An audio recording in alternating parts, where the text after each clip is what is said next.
ಹೀಗೆ ನಾಗೇಂದ್ರ ಅವರ ರಾಜೀನಾಮೆಗಾಗಿ ಹೋರಾಟ ನಡೀತಾ ಇದೆ. ವಿಧಾನಸಭೆಯ ಒಳಗೂ ವಿಧಾನ ಪರಿಷತ್ನ ಒಳಗೂ ಹಾಗೆಯೇ ವಿಧಾನಸಭೆಯ ಹೊರಗೂ ಕೂಡ ನಡೀತಾ ಇರುವಂತಹ ಹೋರಾಟ ಆಗಿದೆ.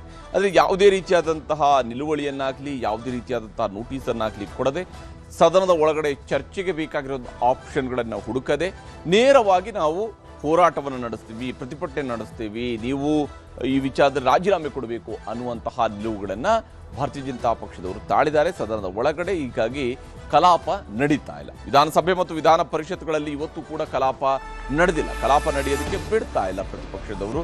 ಅವರು ತಮ್ಮದೇ ಆದಂತಹ ನಿಲುವುಗಳನ್ನು ತಾಳಿದ್ದಾರೆ ಮತ್ತು ಕಲಾಪಕ್ಕೆ ಪೂರಕವಾಗಿರುವಂಥ ಯಾವುದೇ ಚರ್ಚೆಗೆ ಪೂರಕವಾಗಿರ್ತಕ್ಕಂತಹ ನೋಟಿಸನ್ನು ಕೂಡ ತರ್ತಾ ಇಲ್ಲ ಇಂಥದ್ದೇ ವಿಚಾರದ ಬಗ್ಗೆ ಚರ್ಚೆ ಆಗಲಿ ಅನ್ನೋದನ್ನು ಕೇಳ್ತಾ ಇಲ್ಲ. ನಾಗೇಂದ್ರ ರಾಜೀನಾಮೆಗಾಗಿ ಪಟ್ಟು ಹಿಡಿದಿದ್ದಾರೆ. ಇದಕ್ಕಾಗಿ ಪೈಪೋಟಿಯು ಕೂಡ ನಡೀತಾ ಇರುವಂಥದ್ದು.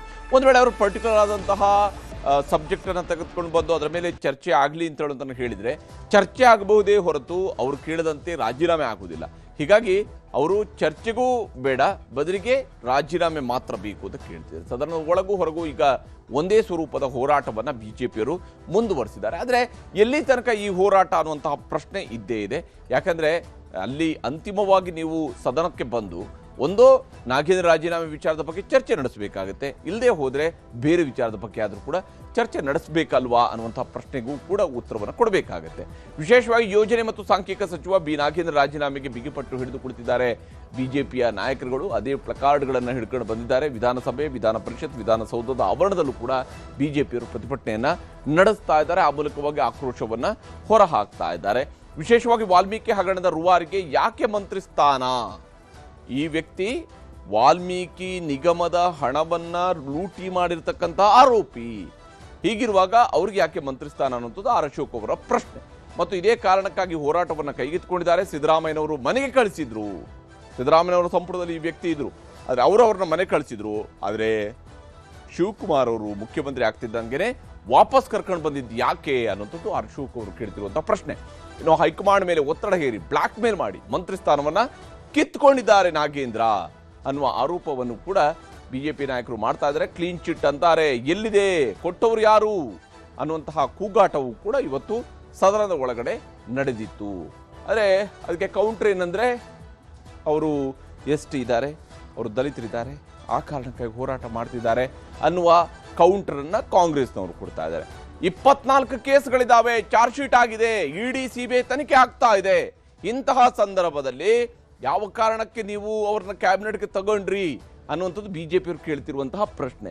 ಚಂದ್ರಶೇಖರ್ ಹೆಂಡತಿಗೂ ಪಿಂಚಣಿ, ನಿವೃತ್ತಿ ಹಣ, ಕೆಲಸ ಕೊಟ್ಟಿಲ್ಲ, ಇವರಿಗೆ ಮಾತ್ರ ಮಂತ್ರಿ ಸ್ಥಾನವನ್ನು ಕೊಡ್ತಾರೆ. ಯಾವ ಅಧಿಕಾರಿಯಲ್ಲಿ ಆತ್ಮಹತ್ಯೆ ಮಾಡ್ಕೊಂಡಿದ್ರು ಆ ಅಧಿಕಾರಿಯ ಹೆಂಡತಿಗೆ ಕೆಲಸ ಕೊಟ್ಟಿಲ್ಲ, ಪಿಂಚಣಿ ಕೊಟ್ಟಿಲ್ಲ, ಆದರೆ ಇವ್ರಿಗೆ ಮಂತ್ರಿ ಸ್ಥಾನ ಕೊಟ್ಟಿದ್ದೀರಿ. ಕಲಾಪ ನಡೆಸೋದು ಬಿಡೋ ವಿಚಾರದಲ್ಲಿ ಚೆಂಡು ಕಾಂಗ್ರೆಸ್ನ ಕೋರ್ಟ್ನಲ್ಲಿದೆ, ಅವರೇ ತೀರ್ಮಾನಿಸಲಿ ಅನ್ನುವಂಥದ್ದು ಬಿಜೆಪಿಯವರು ಹಾಕ್ತಾ ಇರುವಂತಹ ಪಟ್ಟು. ಸದನದ ಒಳಗಡೆ ಏನು ನಡೀತು ಅನ್ನೋದನ್ನು ನಿಮಗೆ ತೋರಿಸ್ತೀನಿ.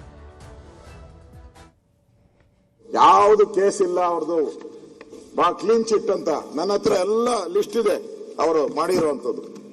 24 ಕೇಸ್ ಇದೆ ಅವ್ರ ಮೇಲೆ, 24. ಇದು ಸಿಬಿಐ ಚಾರ್ಜ್ ಶೀಟ್.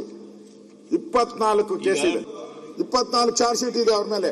ಸಿಬಿಐ 3 ಇದೆ, ಆಮೇಲೆ ಇಡಿದು ಇದೆ. ಅದಕ್ಕೆ ಅದು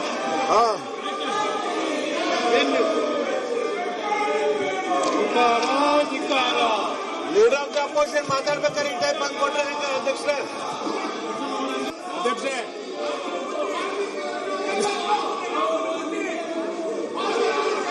ಮಾಡಿ ಪಾರ್ಲಿಮೆಂಟ್ ಅಲ್ಲಿ ಬನ್ನಿ, ಹೋಗು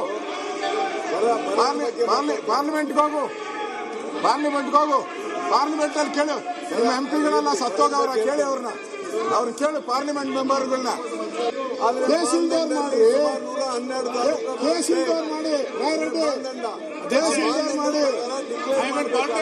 ತಹಸೀಲ್ದಾರ್ ಮಾಡಿ. ಹೀಗೆ ವಿಧಾನಸಭೆಯಲ್ಲಿ ಅವರು ಸತ್ತೋಗವರ, ಅವ್ರು ಎಲ್ಲಿದ್ದಾರೆ, ಅವ್ರು ಏನಾಗವ್ರೆ, ಈ ರೀತಿಯಾದಂತಹ ಮಾತುಗಳು ಬಂದಿದ್ದಾವೆ. ಇನ್ನು ವಿಧಾನ ಪರಿಷತ್ನಲ್ಲಿ ಅಲ್ಲೂ ಕೂಡ ಪಟ್ಟು ಹಿಡಿದಿದ್ದಾರೆ. ವಿಧಾನ ಪರಿಷತ್ ಕಲಾಪದಲ್ಲಿ ಪಾಲ್ಗೊಂಡಿದ್ರು ಸಚಿವ ಬಿ ನಾಗೇಂದ್ರ ಅವರು. ಇವತ್ತು ಅವರು ವಿಧಾನ ಪರಿಷತ್ನಲ್ಲಿ ಕುಳಿತಿದ್ರು. ಅಲ್ಲೂ ಕೂಡ ನಾಗೇಂದ್ರ ವಿರುದ್ಧ ಪ್ರತಿಭಟನೆ ಆಯಿತು, ಕೂಗಾಟ ಆಯಿತು, ರಾಜೀನಾಮೆ ಕೊಡಿ ಅನ್ನುವಂಥ ಘೋಷಣೆಗಳನ್ನು ಪ್ರತಿಪಕ್ಷ ನಾಯಕರಾಗಿರುವಂತಹ ಛಲವಾದಿ ನಾರಾಯಣಸ್ವಾಮಿ ಅವರ ನೇತೃತ್ವದಲ್ಲಿ ವಿಧಾನ ಪರಿಷತ್ ಸದಸ್ಯರು ಕೂಡ ಮಾಡಿದ್ದಾರೆ. ಪ್ರತಿಭಟನೆಯ ವೇಳೆ 3-4 ಸೀಟ್ಗಳನ್ನು ಬದಲಿಸಿ ನಾಗೇಂದ್ರ ಅವರು ಕೂತ್ಕೊಂಡ್ರು.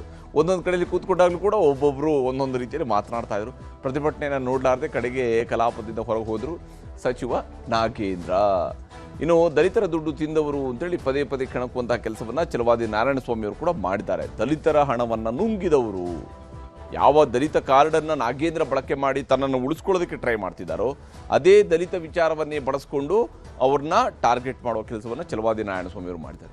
ಪದೇ ಪದೇ ರಾಹುಲ್ ಗಾಂಧಿ ಹೆಸರು ಹೇಳಿದ್ದಕ್ಕೂ ಕೂಡ ಆಕ್ಷೇಪ ವ್ಯಕ್ತವಾಯಿತು. ಕಾಂಗ್ರೆಸ್ನ ಸದಸ್ಯರುಗಳು ಸದನದ ಒಳಗಡೆ ತೀವ್ರ ಆಕ್ಷೇಪವನ್ನು ವ್ಯಕ್ತಪಡಿಸಿದ್ರು. ಸಭಾನಾಯಕರಾಗಿರುವಂಥ ಯತೀಂದ್ರ ಸಿದ್ದರಾಮಯ್ಯ, ಕೆಪಿಸಿಸಿ ಅಧ್ಯಕ್ಷರಾಗಿರುವಂಥ ಬಿ.ಕೆ. ಹರಿಪ್ರಸಾದ್ ಇವರೆಲ್ಲರೂ ಕೂಡ ಆಕ್ಷೇಪ ವ್ಯಕ್ತಪಡಿಸಿದ್ರು. ಸದನದಲ್ಲಿ ಇಲ್ಲದವರ ಹೆಸರು ಹೇಳಿ ಘನತೆಯನ್ನು ಹಾಳು ಮಾಡ್ತಾ ಇದ್ದಾರೆ. ಸದನದಲ್ಲಿ ಇಲ್ಲದೆ ಇರುವಂಥವರ ಹೆಸರನ್ನು ನೀವು ಹೇಳ್ತಾ ಇದ್ದೀರಿ, ಆ ಮೂಲಕ ಅವರ ಘನತೆಯನ್ನು ಹಾಳು ಮಾಡ್ತಾ ಇದ್ದೀರಿ ಅನ್ನುವಂತಹ ವಾಗ್ಯುದ್ಧ ನಡೀತು. ಸರ್ಕಾರ ಚರ್ಚೆಗೆ ಸಿದ್ಧ ಇದೆ, ಚರ್ಚೆ ಮಾಡೋಣ ಬನ್ನಿ ಅಂತೇಳಿ ಕೃಷ್ಣ ಬೈರೇಗೌಡರು ಕೂಡ ಸದನದಲ್ಲಿ ಸವಾಲನ್ನು ಹಾಕಿದ್ದಾರೆ. ನೀವು ಚರ್ಚೆ ಮಾಡೋಣ ಬನ್ನಿ, ನೀವೊಂದು ನೋಟಿಸ್ ಕೊಡಿ, ಚರ್ಚೆಗೆ ಬನ್ನಿ ಅಂತೇಳಿ ಕೇಳಿದ್ದಾರೆ. ಪರಿಷತ್ನಲ್ಲಿ ನಡೆದಂತಹ ಗಲಾಟೆ ಹೇಗಿತ್ತು ಅನ್ನೋದನ್ನು ನಿಮ್ಗೆ ತೋರಿಸ್ತೀನಿ.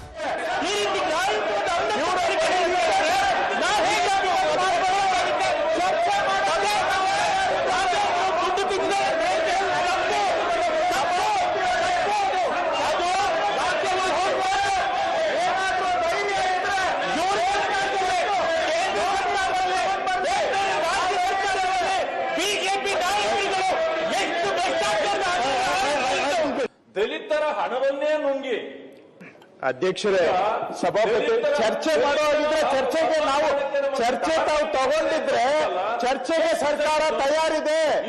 ಚರ್ಚೆ ಮಾಡೋದಕ್ಕೆ ನಾವು ತಯಾರಿದ್ದೇವೆ. ಅವರು ಯಾರಾದ್ರೂ ರಾಜೀನಾಮೆ ಕೊಡಿಸ್ಬೇಕು, ಎಲ್ಲ ರಾಜೀನಾಮೆ ಕೊಡಿಸಿ ಮಾತಾಡ್ಲಿ, ನಾವು ತಯಾರಿದ್ದೇವೆ. ಅವರಲ್ಲಿ ಇವ್ರ ಮನೆಯಲ್ಲಿ ಯಜ್ಞ ಬಿದ್ದಿದೆ, ಮನೆಯಲ್ಲಿ ಯಜ್ಞ ಇವ್ರ ತಟ್ಟೆಯಲ್ಲಿ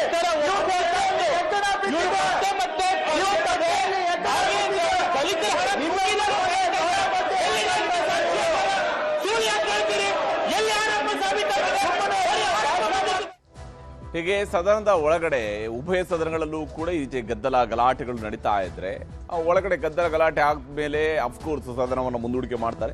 ಸದನ ಮುಂದೂಡಿಕೆ ಆಗ್ತಾ ಇದ್ದಂಗೆ ವಿಧಾನಸೌಧದ ಮೊದಲನೇ ಮಹಡಿಯಲ್ಲಿ ಬಿಜೆಪಿ ಶಾಸಕರು ಮೆರವಣಿಗೆಯನ್ನು ನಡೆಸಿದ್ದಾರೆ. ನಾಗೇಂದ್ರ ರಾಜೀನಾಮೆಗೆ ಒತ್ತಾಯಿಸಿ ಪ್ರತಿಭಟನೆ ನಡೆಸುವಂತಹ ಕೆಲಸವನ್ನ ವಿಧಾನಸೌಧದ ಕಾರಿಡಾರ್ನಲ್ಲಿ ಬಿಜೆಪಿಯ ಶಾಸಕರುಗಳು ಮಾಡಿದ್ದಾರೆ. ಅಂದರೆ ಪರಿಷತ್ ವಿಧಾನಸಭೆಯ ಪ್ರತಿಪಕ್ಷ ನಾಯಕರ ಕೊಠಡಿಯ ಬಳಿಗೆ ನಡ್ಕೊಂಡು ಬರ್ತಾ ಇರುವಂಥದ್ದು. ಅಲ್ಲಿ ಎಲ್ಲರೂ ಕೂಡ ಸೇರಿ ಮೊದಲನೇ ಮಹಡಿಯಲ್ಲಿ ಅವರು ಪ್ರತಿಭಟನೆಯನ್ನು ನಡೆಸಿರುವಂತಹ ಸ್ವರೂಪ ಇದು. ಈ ಮೂಲಕ ಎಲ್ಲ ಡಿಪಾರ್ಟ್ಮೆಂಟ್ ಅವ್ರಿಗೂ ಗೊತ್ತಾಗಬೇಕು, ಎಲ್ರಿಗೂ ಗೊತ್ತಾಗಬೇಕು ಅಂತ ಹೇಳಿ ಕಾರಿಡಾರ್ನಲ್ಲಿ ಪ್ರತಿಭಟನಾ ಮೆರವಣಿಗೆಯನ್ನು ನಡೆಸಿದ್ದಾರೆ ಭಾರತೀಯ ಜನತಾ ಪಕ್ಷದ ಶಾಸಕರು.